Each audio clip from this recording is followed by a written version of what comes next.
Hello guys, welcome back to the channel. आप सभी का एक बार फिर से स्वागत है हमारे ऑफिशियल यूट्यूब चैनल में, अजय शर्मा लो में। और आज की इस वीडियो में हम जो है स्टार्ट करेंगे Hindu minority and guardianship act 1956, जो हमारा एक्ट नंबर 32 है। तो इस वीडियो में हम जो है सेक्शन 1 से लेकर 3 तक जो है कवर करेंगे।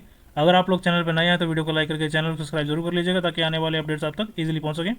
इस वीडियो में आपके जितने भी कंसेप्ट हैं इस एक्ट के रिलेटेड, वो सारे के सारे क्लियर हो जाएंगे।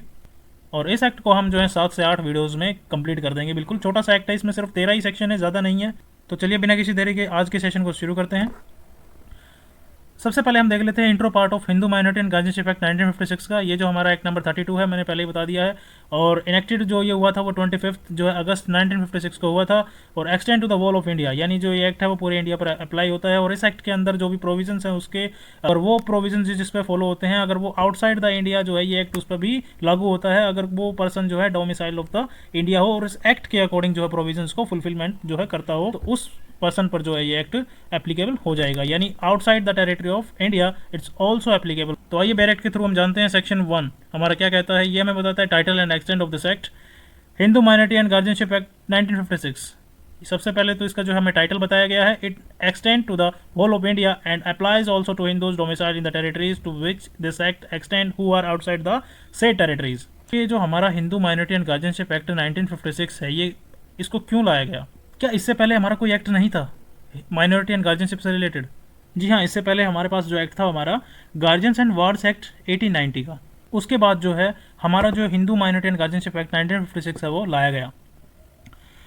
अब जो इस एक्ट के जो और ये जो लॉ है वो हिंदूज़ के और ये जो लॉ है वो हिंदूज़ के लिए माइनर बच्चे और गार्जियनशिप जो है उनके गार्जियन से रिलेटेड पुराने जो लॉज थे उनको कुछ हिस्सों को जो है अमेंड और एक जगह ही सिस्टमेटिक फॉर्म में लाने के लिए यानी कोडिफाइड के लिए जो है वो बनाया गया है ये एक्ट। सेक्शन 1 सबक्लोज 2 हमें बताता है कि ये जो एक्ट है वो पूरे इंडिया पर लागू होता है। अगर कोई हिंदू इंडिया का परमानेंट रेजिडेंस यानी डोमिसाइल है, लेकिन बाहर देश में जो है वो रहता है यानी आउटसाइड इंडिया जो है वो रहता है, तो ये एक्ट जो है उस पर भी एप्लीकेबल होगा। और हमारा सेक्शन 2 हमें बताता है act to be supplemental to act 8 of 1890। ये जो हमारा जो एक्ट था ना इससे पहले, यानी जो गार्जियंस एंड वॉर्स एक्ट 1890 का, the provisions of this act shall be in addition to and not save as hereinafter expressly provided in derogation of the guardians and wards act 1890। ये act guardians और wards act 1890 के साथ साथ जो है वो काम करेगा, उसको पूरी तरह से रिप्लेस जो है वहाँ पे नहीं करने वाला है। जब तक इस एक्ट में क्लियरली अलग से कुछ ना लिखा हो तब तक जो है इस एक्ट को वो यानी रिप्लेस जो है वो नहीं करेगा, इसकी जो है वो हेल्प करेगा इसको फुलफिलमेंट करने में। ये जो हमारा एक्ट आया है, ठीक है, वो इसको रिप्लेस नहीं कर रहा है यहाँ पे, वो इसको हेल्प कर रहा है और ये उसके साथ साथ जो है काम करेगा। यानी Hindu minority and guardianship act 1956 1890 के गार्जियनशिप एंड वार्स एक्ट को खत्म नहीं करता, बल्कि उसको सप्लीमेंट यानी सपोर्ट या फिर एड ऑन जो है करता है। यही हमारा जो सेक्शन 2 है हमें बताता है। तो आइए अब हम जानते हैं सेक्शन 3 के बारे में, जो कि बात करता है हमारा एप्लीकेशन ऑफ दिस एक्ट। हमने हिंदू मैरिज एक्ट में पढ़ा कि हिंदू कौन कौन होंगे और ये एक्ट जो है वो किस किस पर जो है एप्लीकेबल होगा, आपने वहाँ भी देखा था। तो चलिए यहाँ भी हम जो है डिस्कस कर लेते हैं कि ये जो एक्ट है हमारा वो किस किस पर जो है वो एप्लीकेबल होने वाला है।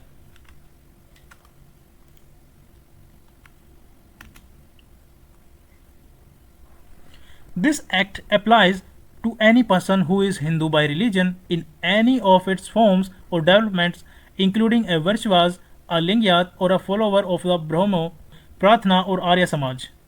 B. To any person who is a Buddhist, Jain, or Sikh by religion, and this act applies, यानी जो ये एक्ट है वो किन किन लोगों पर जो है वो अप्लाई होता है। सेक्शन 3 क्लोज है हमें बताता है ये एक्ट जो है उन व्यक्ति पर जो है लागू होता है, यानी जो हिंदू हैं, चाहे हिंदुइज्म के किसी भी फॉर्म और डेवलपमेंट से आए हों। और ये इंक्लूड करता है वैश्यवास, लिंगयात और फॉलोवर ऑफ ब्रह्मो, प्रार्थना और आर्य समाज को ये यहाँ पे इंक्लूड यहाँ पे किया गया है। B. To any person who is Buddhist, यानी जो पर्सन है वो बुद्धिस्ट हो या फिर जैन हो या फिर सिख बाय रिलीजन हो, उनको भी यहाँ पे इंक्लूड किया गया है।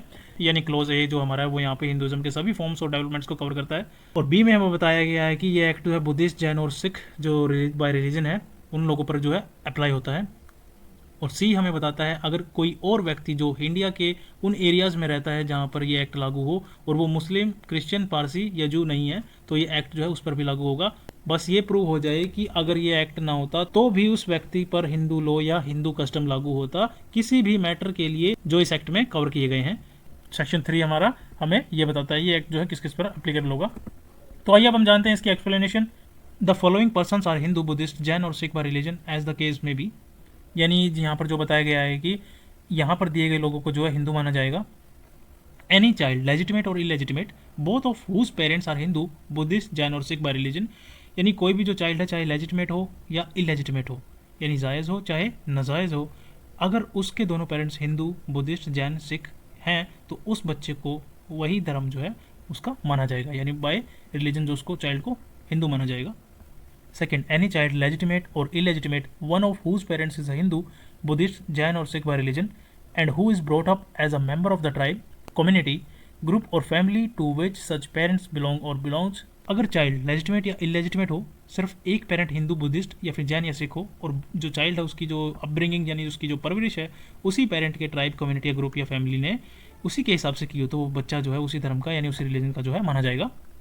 Third, any person who is convert or reconvert to the Hindu, Buddhist, Jain और सिख, यानी जो भी यहाँ पे हिंदूज की जो कैटेगरीज दी गई है, कोई भी व्यक्ति जो हिंदू, बुद्ध, जैन और सिख यानी हिंदूज की जो यहाँ पे कैटेगरी दी गई है हिंदू, बुद्धिस्ट, जैन और सिख में, इन रिलीजन में जो है वो कन्वर्ट होता है, अगर वो पहले हिंदू था उसने रिकन्वर्ट करके फिर से हिंदू में आ गया तो वो जो पर्सन हिंदू माना जाएगा।